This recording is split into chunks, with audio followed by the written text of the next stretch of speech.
These are little embroidered sheep. They're very simple. They're just lazy daisy stitches for the heads and French knots for the bodies and some little straight stitches for the legs. If you want a slight variation, you could have some without legs who are having a sleep lying down, and you could have some with brown faces and brown legs. I've drawn the sheep shape with a piece of hard soap, just in case you feel you can't do it freehand. That's probably a good idea. Now we're going to do the first lazy daisy stitch, which is going to be its head. So we're just coming along here and making a loop. This is going to be quite a large stitch.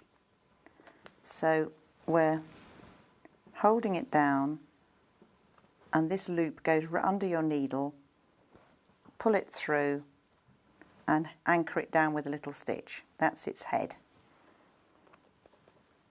Now we're going to have small ears each side, so we're having this come up here, little loop, tiny one this time, quite a small one, maybe a bit bigger than that for an ear, and little stitch to anchor it down. So that's the second lazy daisy stitch, and I bet when you learnt this at school for tray cloths you didn't think you'd be doing sheep with it, did you?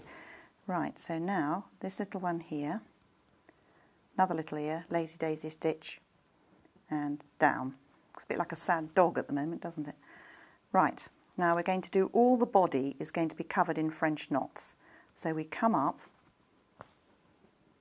take a little stitch near it, and then wind this thread around your needle about 3 or 4 times. So it's being wound, make that a bit shorter, so it's being wound round and round and round. I don't think it matters if you go clockwise or anti-clockwise. Then pull this through, holding that down, and that has made a little knot. You then go back down into your work. I'll do another one to show you. You're coming up, you're taking a little stitch beside it, and then you're winding this thread around your needle. 1, 2, 3, 4.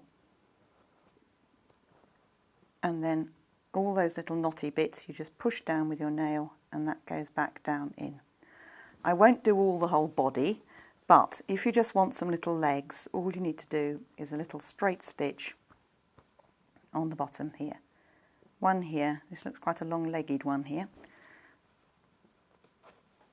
and another little leg here. Now you can vary your sheep. You could have black sheep, you could have one black sheep, you could have brown sheep, you could have ones with brown heads and white bodies. So it just adds a little bit of fun and a little bit of texture to your quilt.